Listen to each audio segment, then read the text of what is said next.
Comenzamos un nuevo programa de salud y sociedad en Popular Televisión. Hoy hemos venido a la consulta de nuestro alergólogo de cabecera, el doctor Miguel Añó, que nos vuelve a recibir aquí en su consulta para tratar temas de alergia. Encantadísimo. Así que, Miguel, muchas gracias por habernos recibido aquí en tu consulta. Y vamos a hablar hoy, vamos a recordarle un poco a sus televidentes un poco qué es una alergia, porque todos decimos, estornudo, tengo alergia, me pica el cuerpo, tengo alergia, tengo tos, tengo alergia. Más ahora en esta época de primavera también. ¿Qué es la alergia? Pues mira, es el reconocimiento como extraño por parte del organismo de sustancias que están en el exterior que habitualmente no deberían de ser reconocidas como extrañas, ¿vale? Al final no es una falta de inmunidad, sino que es un exceso de inmunidad, es un exceso de defensa del organismo, ¿vale? Se descubre a partir de que se observa que el problema no está en la sustancia que está fuera, sino en la persona que lo padece, ¿no? Es una memoria, es lo que le diferencia la alergia de otros problemas parecidos en la sintomatología, pero que no es lo mismo. La alergia lleva un mecanismo inmunológico implicado, lleva a través de inmunoglobulinas, lo mismo que nos defendemos de las bacterias o de los virus a través de inmunoglobulina M primero y luego inmunoglobulina G, pues lo hacemos a los pólenes, a los ácaros, a los hongos, a los gatos, a los perros, a los epitelios de los gatos, de los perros, a los alimentos, a los medicamentos, a los himenópteros, a la abeja, avispa. Nos defendemos a través de unas inmunoglobulinas que se llama inmunoglobulina E, ¿vale? Entonces, el organismo a partir de un determinado momento fabrica inmunoglobulinas E específicas frente a una parte de la molécula de esa sustancia. Y las siguientes veces que te expones a ella es cuando te va a pegar, te va a dar una reacción, te puede llegar a dar una reacción. Dependiendo de la cantidad de sustancia a la que tú te expongas y dependiendo de la cantidad de alergia a la que tú tengas, ¿vale? De la cantidad de inmunoglobulina E que tú tengas ahí, ¿vale? Esto es muy frecuente, y sobre todo en determinadas épocas del año. Ahora estamos en una época, por lo menos lo que yo veo en la consulta, que hay mucha gente que viene con el moquillo, con la tos prolongada, con picores. ¿Es frecuente ahora? ¿Por qué? Mira, es muy frecuente en la población, tanto que en algunos textos puedes llegar a leer que es hasta el 40% de la población. Rondará habitualmente, pues eso, en 20-30% de la población los que tienen algún proceso alérgico, ¿vale? ¿Por qué se da más frecuente en una época que en otra? Pues dependiendo a lo que seas más alérgico, o a lo que seas alérgico vas a tener o sea, tiene que estar presente el alérgeno, la sustancia, la causa, tiene que estar presente para que te dé la reacción, ¿vale? Entonces, polínicos, ¿cuántos hay? Pues muchísimos, muchísimos. Casi todo el porcentaje de la mitad centro para abajo, pues todos son polínicos, bien por gramíneas, bien por olivo. La parte de la mitad para arriba también tenemos los ácaros del polvo, pero mucho hay de gramíneas también. Entonces, en esta época es cuando se notan más los síntomas. ¿Por qué? Porque de repente hay picos muy grandes de alérgeno, hay picos muy grandes de pólenes. Pasamos un día de tener 500 granos de polen a otro día tener 25.000 granos de polen en el ambiente, ¿no? Entonces, esas subidas tan exageradas se corresponden con un aumento de sintomatología en los pacientes que ya saben qué es, quiero decir, o sea, es que estoy bien cuando me levanto, sin embargo salgo a la calle y me pongo a estornudar, me pongo con los ojos rojos, me pongo con crisis de asma o me sale una urticaria por todo el cuerpo, ¿no? ¿Y qué se puede hacer cuando sentimos esos síntomas de alergia? Lógicamente tenemos que ir al médico de cabecera o al alergólogo. Normalmente, habitualmente, las primeras veces que ocurre esto, que empiezas con sintomatología, más frecuente es empezar de pequeño, ¿no? Salvo algunas alergias, como las alergias medicamentosas, que suelen ser más de adulto más típicas de adulto que de pequeño, aunque de pequeño también se dan muchas. En los niños suelen ser sobre todo las alergias alimentarias. Entonces, hombre, cuando es un cuadro que es severo, lo normal es que directamente derives digas, bueno, esto lo tiene que mirar el alergólogo, ¿no? Pero cuando son síntomas que van más inespecíficos, esto va a ser un catarro, no será un catarro, y que luego son repetitivos, al primero que van suele ser, pues, o bien al médico de cabecera o bien al pediatra, que por norma general enseguida lo detectan por las características, quiero decir, la formación que, por lo menos aquí en Cantabria, la formación que tienen tanto pediatras como médicos generales, es médicos especialistas en familia y demás, es grande, es alta, quiero decir, ya no hay un desconocimiento de la alergia como podría haber hace 15 años. Hoy por hoy lo reconocen rápidamente, lo tratan adecuadamente, y cuando esa sintomatología es repetida, lo derivan para valorar estudio y posibles tratamientos posteriores que se puedan hacer de cara bien a guiar un poquitito en el tratamiento, sobre tratamientos más específicos, porque no vale un antihistamínico igual para todos los pacientes. Quiero decir, hay pacientes que son polimedicados y que necesitan unos determinados antihistamínicos, hay pacientes que precisan realización de pruebas como pueden ser espirometrías forzadas con broncodilatador, sin broncodilatador, broncoprovocaciones. Hay veces que hay que hacer un estudio un poco más profundo para llegar al diagnóstico y poner las bases del tratamiento, y luego que el propio médico de cabecera haga el seguimiento. Y otras veces incluso para poder llegar a quitar la alergia, ¿vale? A eso me gustaría que tratáramos, porque hay unos tratamientos que todos conocemos con antihistamínicos o con corticoides, que son los que damos en medicina general, medicina familiar. Pero hay unos tratamientos que es la inmunoterapia, que se da la inmunoterapia también en el paciente canceroso, pero también en alergia. ¿Qué es la inmunoterapia? ¿En qué consiste la inmunoterapia? Mira, la inmunoterapia o vacunación antígenos desensibilizante consiste en irle administrando al paciente la sustancia a la cual es alérgico a dosis progresivamente crecientes hasta llegar a una dosis eficaz, ¿vale? Se da de forma periódica, y lo que intentamos conseguir con la inmunoterapia es modificar su sistema inmunológico para que produzca una maduración que de forma natural no ha conseguido. ¿Qué quiere decir? Bueno, pues en el organismo tenemos distintas familias de linfocitos, ¿vale? Linfocitos TH1, TH2. La maduración normal del organismo sería hacia TH1. ¿Qué ocurre en los pacientes atópicos, alérgicos, a los que tienen más predisposición a desarrollar alergia? Pues que se va hacia una TH2. Lo que hace la inmunoterapia es inducir esa respuesta natural del organismo para que llegue un momento en el que, pese a estar expuesto a la sustancia a la cual él es alérgico, no responda a su sistema inmunológico. Porque claro, la respuesta de la alergia es: tú te expones, el organismo lo reconoce y se defiende. ¿Cómo? Liberando histamina. Y de ahí que vayamos luego a dar tratamientos que ya son sintomáticos, no etiológicos, ¿vale? No de la causa, sino de los síntomas. La inmunoterapia, la inmunoterapia es de la causa. Empezamos a trabajar desde abajo para que no aparezcan, ¿vale? De tal manera que en un momento determinado podamos utilizar ese mientras estamos utilizando los otros. ¿Para qué? Para dejar de tener sintomatología y dejar de tener que utilizarlos. O sea que la primera etapa es: te vienen a la consulta y tú identificas a qué es alérgico. Eso es lo y en base a eso le haces una vacuna que es, le vas aumentando a lo que es alérgico. No es una cosa para todas las alergias.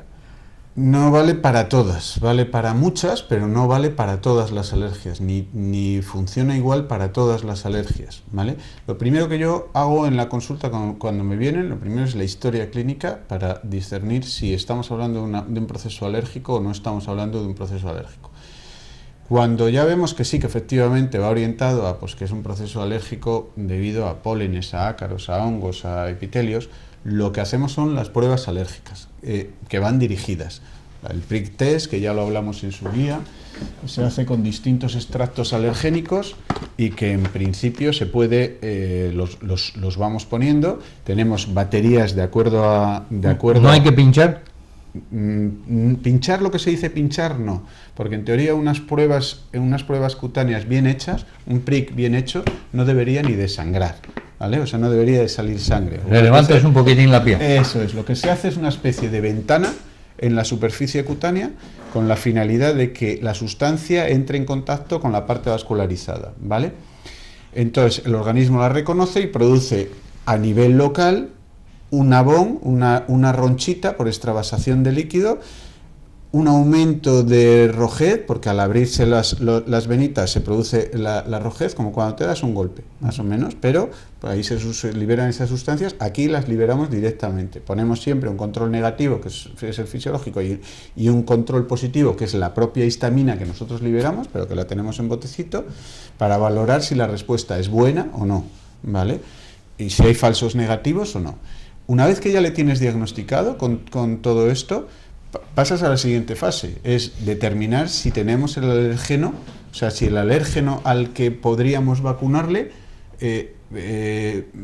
está o no está en la batería, ¿vale? O sea, determinamos en sangre si hay IgE específica, ¿vale? En su sangre, en la sangre del paciente, si tiene IgE específica y cuánta cantidad de IgE específica tiene, para saber si ese es el alérgeno que nos está dando el problema o que no nos lo está dando. Todo esto tiene que concordar con la historia clínica, que sea en la misma época. Es decir, yo no puedo ponerme a vacunar a alguien a los pólenes cuando está teniendo sintomatología, no sé qué decirte, a lo mejor en diciembre, ¿no? En un momento determinado, gramíneas, pues dices, hombre, gramíneas en diciembre pocas va a haber, pero, es decir, entonces hay que estudiar el caso de acuerdo a esto, o al gato cuando dices, coño, pues si no tienes gato en casa y no tienes a nadie alrededor que te pueda estar transmitiendo el gato, ¿no? Dices, bueno, entonces lo primero es diagnosticar, lo segundo es determinar, cuantificar a ver qué riesgo tiene y luego además también cuantificar qué cantidad de inmunoglobulina E total tiene, ¿no? Porque eso también marca un poco la predisposición a desarrollar procesos alérgicos en un futuro. Entonces, lo que se llama la marcha atópica o la evolución del paciente alérgico, que se lleva hablando ya desde hace más de 50 años, consiste en que los niños pequeñines empiezan por una dermatitis atópica, siguen hacia una rinitis alérgica, acaban desarrollando un asma bronquial y lo que ves en la consulta habitualmente es hermano menor, hermano mayor y una evolución, o sea, brutal. O sea, la fotografía hecha en el tiempo es que el hermano mayor ya tiene alergia a lo mejor a los ácaros, a los pólenes y al gato, y el hermano menor está empezando ya con los ácaros, ¿no?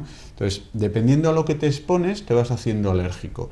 Y empiezas desde una clase 0 y lo medimos hasta clase 6, ¿vale? Entonces, si tú al paciente sabes que va a evolucionar hasta una clase 6 porque tiene unos antecedentes familiares de atopia, porque es alérgico y demás, y le puedes coger en la clase 1 o en la clase 2, le vas a conseguir modificar esa respuesta inmunológica mucho antes. ¿Y qué es esa vacuna?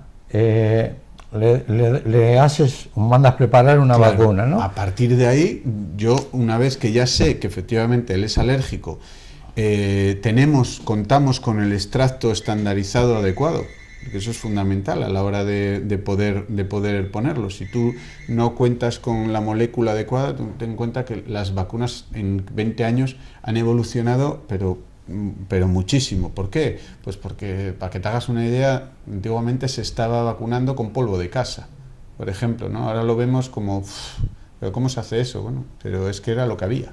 No sabíamos eso más, claro. no, las lentes no daban para más, el diagnóstico no existía. Dentro de unos años, cuando hablemos del diagnóstico molecular, cuando lo hagamos todo por diagnóstico molecular y fabriquemos nosotros de forma recombinante los alérgenos y demás, diremos, pero qué burradas hacían antes, que cultivábamos ácaros para extraer el DERP1, DERP2, o sea, los alérgenos mayoritarios, y estábamos hablando ahora. Quiero decir, luego lo diremos dentro de otros 15 años, ¿no? Porque esto es una cosa que va en progresión. Entonces, la vacuna se hace a través de tener un extracto alergénico adecuado no lo hacemos nosotros, ni mucho menos. Nosotros la indicamos, lo indicas a un laboratorio, unos laboratorios que tienen unos estándares de calidad súper potentes, que les hacen unas revisiones de calidad muy potentes al año, les hacen seguir unas normas de fabricación, la Agencia Española de Medicamento, unas normas de fabricación de calidad muy potentes, de tal manera que en el momento que se saltan una, pues les cortan el suministro y les echan para atrás todas las vacunas. Bueno, pues lo mismo que con cualquier otro medicamento, no estamos hablando de sustancias que no pasan por la Agencia Española de Medicamento, ¿vale? O sea, que están controlados. No estamos hablando de otras cosas que a lo mejor no tengan evidencia científica y que no pasan por esto, sino que estamos hablando de medicaciones, ¿vale? Que pagan con receta.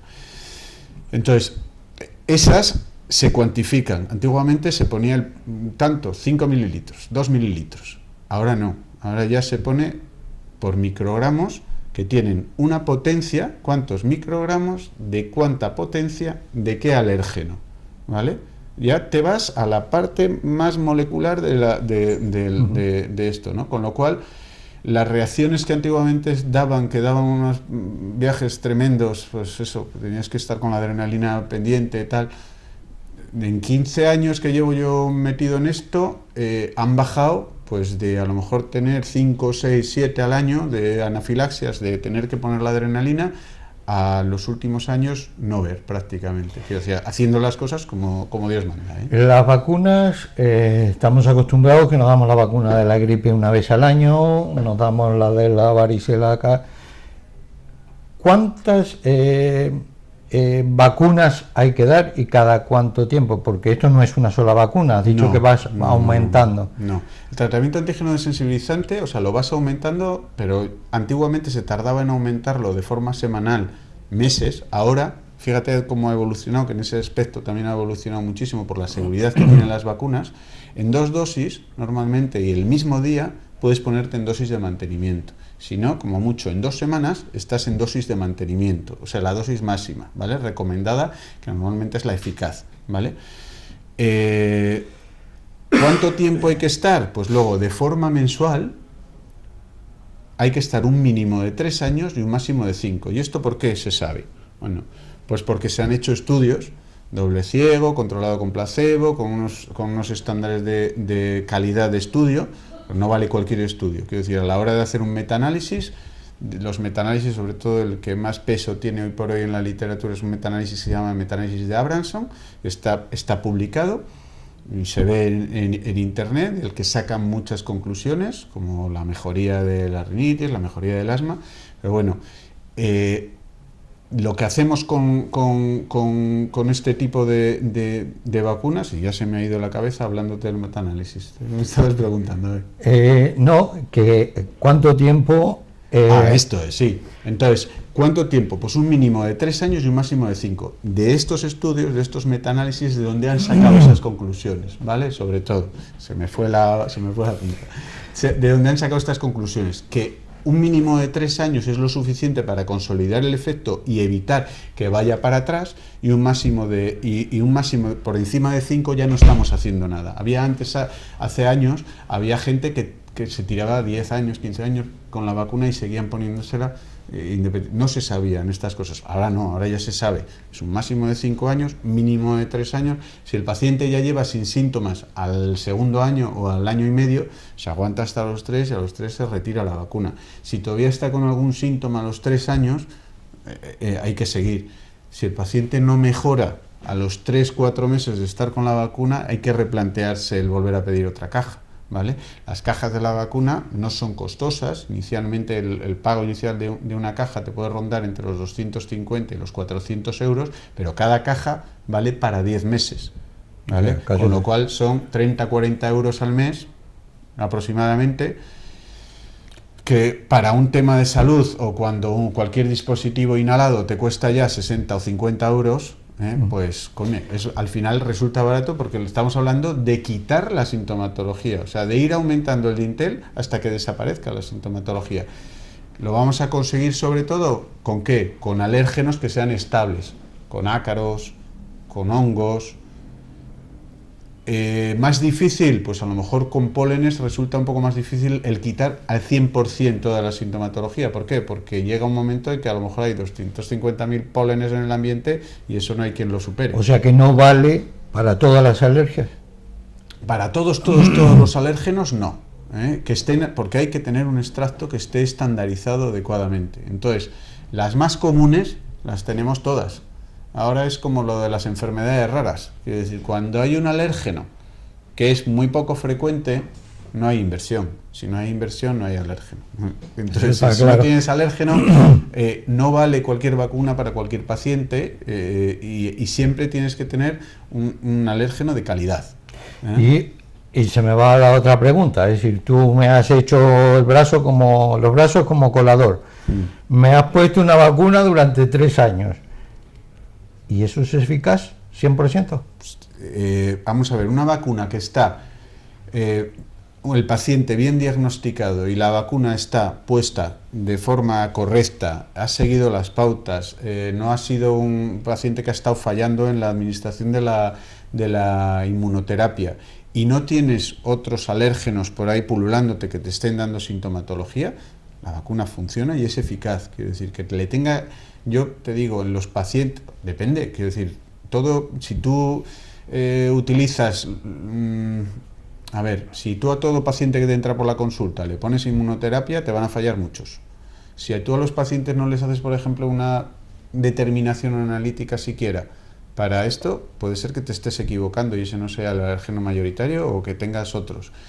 Si no haces una historia correcta, se te pueden estar escapando, quiero decir, se te pueden estar escapando otros alérgenos y digas, bueno, ¿y esto por qué? Y que lo vas a ver, quiero decir, no vas a estar 3 años vacunando, vas a estar 6 meses y a los 6 meses vas a decir, oye, esto no va como tendría que ir. ¿Por qué? Porque, sobre todo en los niños, o sea, es que ves que pasan de estar en el pediatra cada 2 meses, cada mes, con proceso catarral, con mocos, con malitos, con todo lo que eso conlleva, a no tener que ir. O sea, yo les riño a los pacientes porque digo, pero vamos a ver, al pediatra tienes que seguir yendo a hacer todas las revisiones, los controles, porque les preguntas, peso, talla. No, pues la verdad es que no lo sé. Digo, ¿cómo que no lo sabes? Pero te prometo que no te estoy exagerando ni un ápice cuando te digo que eso no es una ni dos. Quiero decir, que es que pasa en el 95% de los casos de los niños que tú les pones un tratamiento específico y que mejor. Ahora siempre hay, no, es que a mi primo no sé y me lo creo porque muchas veces, o sea, hay veces que puedes tener que no lo toleran igual de bien, hay otras veces que hay varios alérgenos metidos.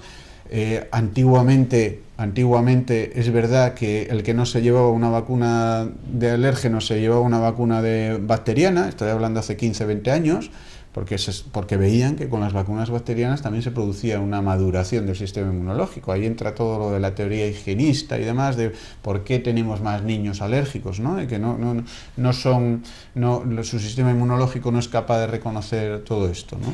Y está indicada siempre, pero ¿tiene alguna contraindicación? Sí. Tiene contraindicaciones que podríamos llamar absolutas, todas ellas, y luego otras que son más relativas. Las absolutas, que han de ser valoradas siempre por el especialista a la hora de ponerlo en una balanza, sería, pues eso, pues por ejemplo, que tuviera un proceso neoplásico, ¿vale? Un proceso tumoral, algo que afecta al sistema inmunológico y tú no vas a andar enredando más ahí, que tuviera un proceso que fuera un inmunodeprimido, con lo cual no te va a responder para nada, que esté bajo un tratamiento, por ejemplo, con beta bloqueantes, ¿vale? Los beta bloqueantes, para que nos entienda el público, los oyentes, son fármacos que lo que hacen es, una de las funciones que tendrían es impedir la broncodilatación. ¿Vale? Evitan que se utilizan para la tensión arterial, para disminuir la frecuencia cardíaca y demás, porque bloquean, por decir de alguna manera, que se acelere la adrenalina, el sistema nervioso simpático, ¿vale? Si tú en un momento determinado les tienes que dar el beta adrenérgico porque les da una reacción, no vas a poder. ¿vale? Entonces no te va a responder, con lo cual te metes en un problema, ¿vale? Luego hay más contraindicaciones. Por ejemplo, el caso de que sea alérgico al polen. Bien, pero si es al polen, a los ácaros, a los gatos y... Eso serían pacientes polisensibilizados. Eso. Pero siempre buscas el alérgeno mayoritario. Es que a mí alguna vez me han venido y me han dicho, no, pero a mí me han dicho que es que vacunarme para qué, porque si soy a muchas cosas. Digo, ya, hombre, pero el hecho de tener el coche sucio no quiere decir que no lo laves, porque vayas a ir se te vaya a volver a ensuciar. Te quiero decir, vamos a quitar la mayor parte, vamos a quitar el alérgeno más potente de todos y listo, ¿eh?